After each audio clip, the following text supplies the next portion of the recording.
What would you do if your truck pulling a bunch of stuff, to move, broke down 4 times on your way across the country? There's no AAA, no cell phones, no Google Maps. What would you do?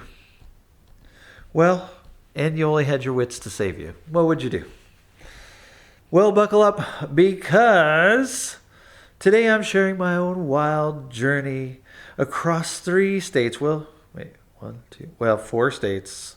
4 states in a beat up 1964 red Chevy pickup that was determined to leave us stranded at every possible opportunity. Welcome back to Kelly's Crazy Travel Stories. Sometimes they're going to be about me.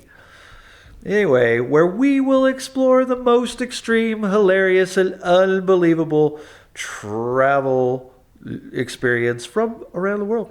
We've had some pretty good ones. I would also like to know yours. Anyways, I'm your host, Kelly.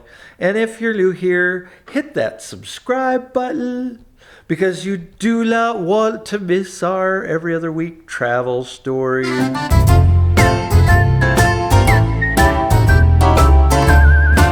And you do not want to miss our bi-weekly doses of travel insanity. Yeah, there have been some pretty crazy stories. But before I dive into my personal, I can't say words today, personal teenage road trip from hell, let's catch up on what's happening in the travel world this week. And stay tuned because my story includes a blown tire, a missing tire jack, a broken clutch, and a catastrophic differential explosion that happened at literally the perfect moment. All right. Watch this.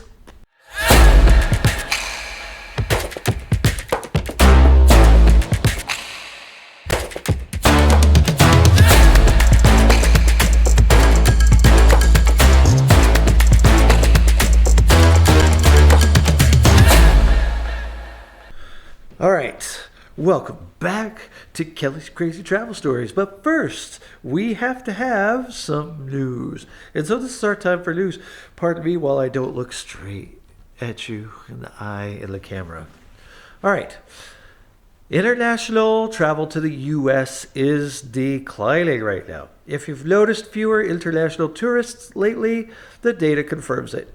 Airbnb reports a whopping 27% increase in Canadian bookings to Mexico compared to last year, while major European carriers like Air France, KLM, and Lufthansa are seeing reduced U.S. bookings. Industry experts point to economic uncertainty, visa delays, and stricter immigration policies. So, if you're running a tourism business, you might want to focus more on domestic travelers this year. Well, that would depend. I don't think Americans are not going overseas, and I run a travel business. So I think maybe it's okay to send them overseas. I haven't had any problems. Anyway, best week for summer travel this year. Now, this is what you want to pay attention to. Planning a summer getaway? Well, according to Skyscanner's 2025 report, mark your calendars for August 25th through 31st. That's projected to be the best value week for summer travel, with midweek flights averaging around $878. That's actually really good if it's international travel. If that's in the U.S., don't do it. Don't do it. Budget-friendly destinations to consider include Wilmington, North Carolina, Hilo, Hawaii, and Denver, Colorado. Or consider traveling during, if I could speak today, I can't, shoulder seasons, early June or late September. Early June, you're pushing it. It's early May now. You're pushing it. Don't even think about it. I did see some good flight prices I was surprised by, going to Europe for early June. So, maybe it's right. Maybe. But consider that late September is really good for better deals and fewer crowds. All right, story number 3. Saudi Arabia emerges as emerges as a luxury destination. Saudi Arabia is rapidly transforming into a luxury travel hotspot. I've seen some of these places. They are gorgeous, high end, high tech. I mean, it's going to cost you, but it looks really good. The Amala project, part of their Vision 2030 initiative, opens its first phase this year with 8 destinations, 7 resorts, and a yacht club. It's focusing heavily on wellness and health tourism for affluent travelers seeking exclusive experiences. And then one of the top travel trends, I talked about it a couple weeks ago for 2025, what's hot this year, and that is tourism, nighttime tourism. Stargazing. And I live in a pretty good dark sky zone around here. I mean, I live close to Tucson, but I can walk out on my back porch and see pretty much a full sky of stars because we have regulations keeping the lights down, and so I don't get a lot of glow from that. But also around here are some really neat places, really, really, really, really neat places to see the stars here in Arizona. So a lot of this is to avoid daytime heat and crowds. Wellness tourism continues to grow with holistic adventures and athletic adventures. And they're bringing sports enthusiasts to marathons and competitions worldwide. This has been a thing for a while, but maybe it's heating up. And vintage voyaging is trending with travelers hunting for unique secondhand souvenirs and shopping at local thrift stores. I think that's a great idea. Why not support other businesses and stuff? You're going to have to pardon me, my cat needs a little help. My office assistant is not participating very well, and she's getting on the table, and I don't want litter feet on my table. All right. Now, it's time to jump back to 1987. When hairspray was abundant, neon colors ruled the world, and yours truly was about to experience the road trip from hell. And I'm just gonna put this down. Picture this: 1987. I'm 16 years old. A strapping young lad about to move out of town, a place I didn't really care for that much. It was a small town called St. Ignatius, Montana. Now, don't get me wrong. If you were to ever drive there, go there, and come up, you would see the most beautiful mountain range. One of the most beautiful mountain ranges I've ever seen in my life. And I got to live there for 4 years and another year later on. So about 5 years of my life I spent in this area.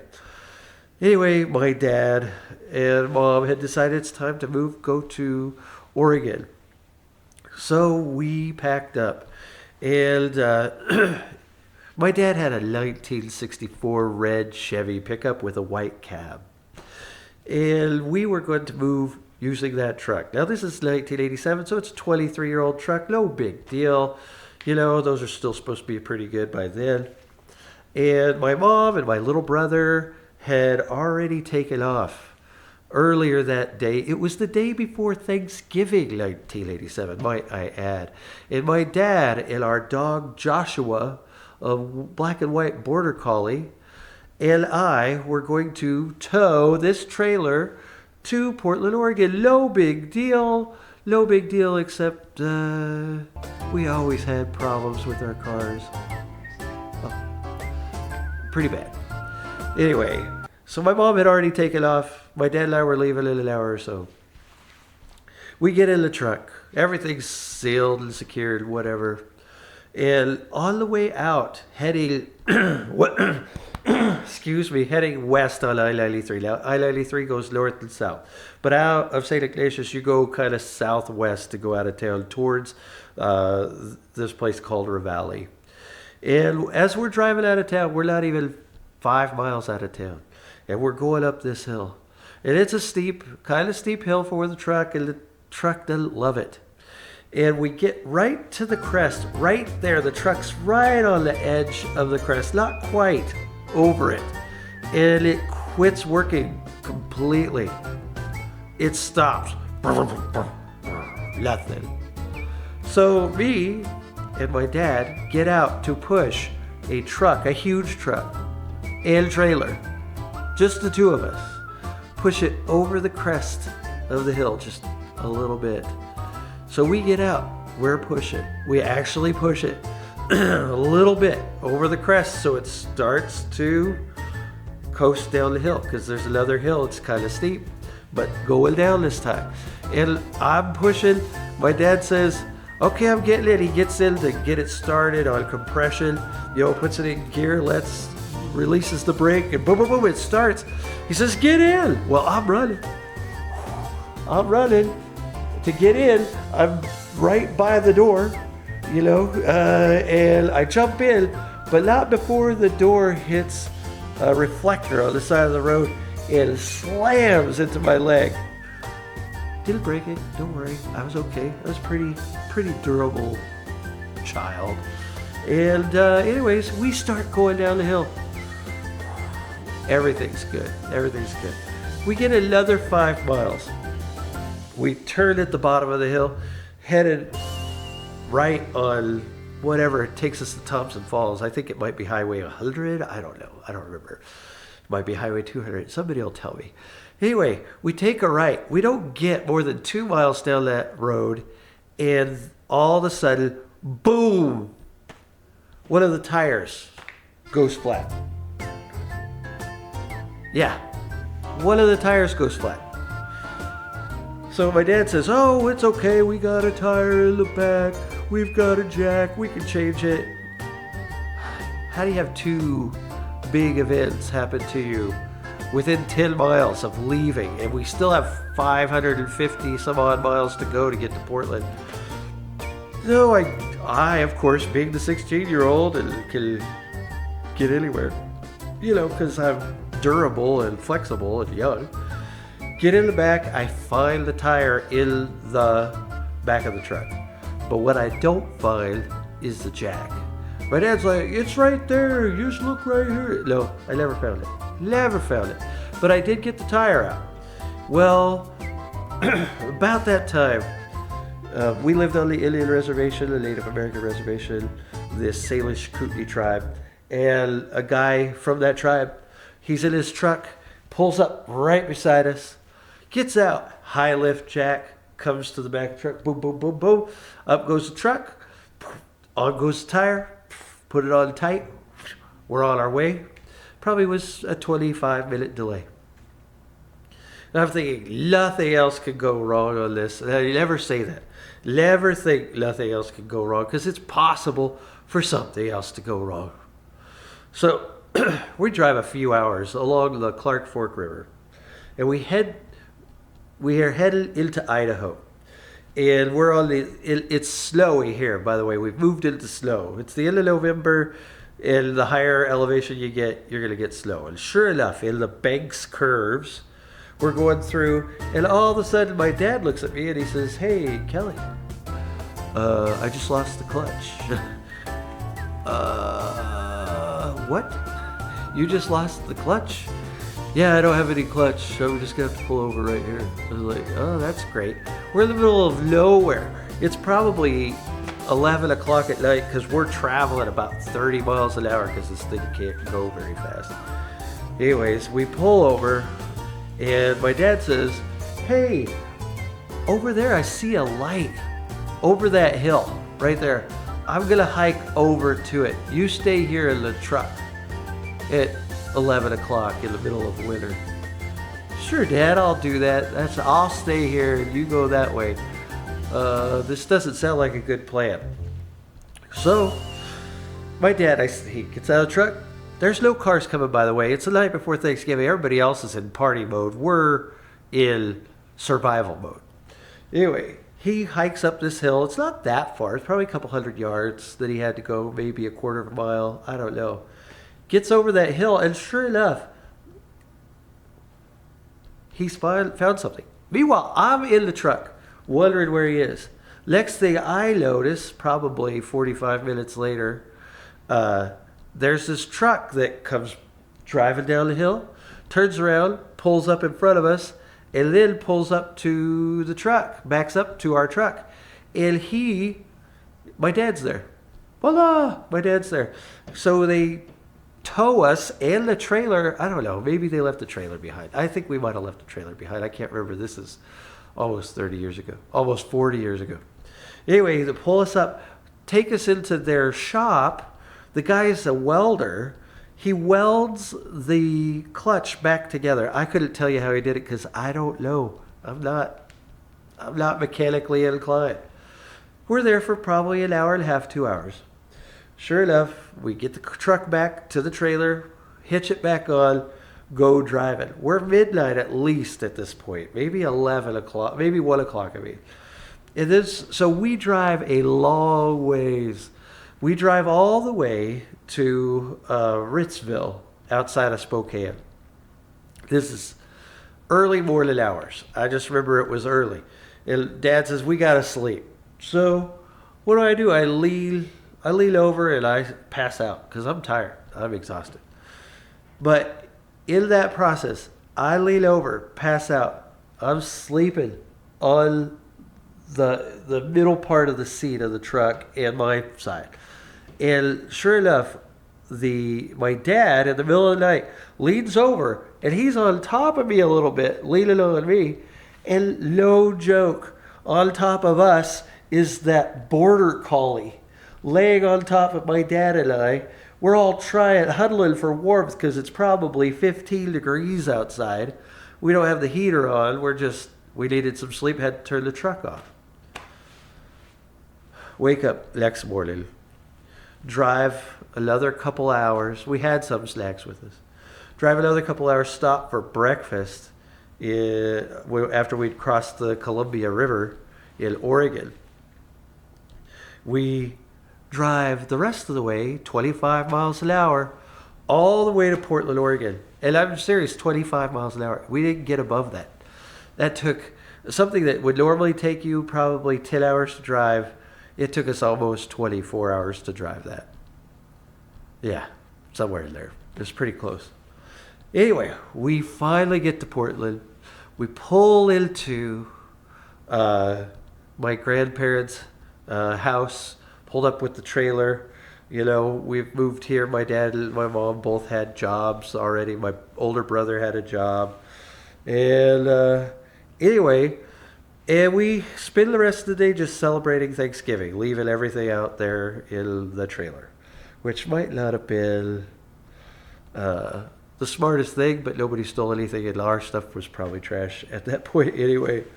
So the next day, we go to the storage facility. Just because we need to get rid of the stuff and put it in a storage facility so we can get into a place.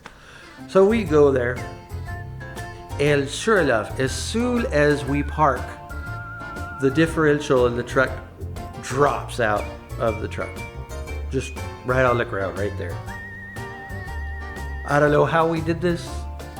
I don't know how we made it. Thank goodness we did. I'm glad we made it.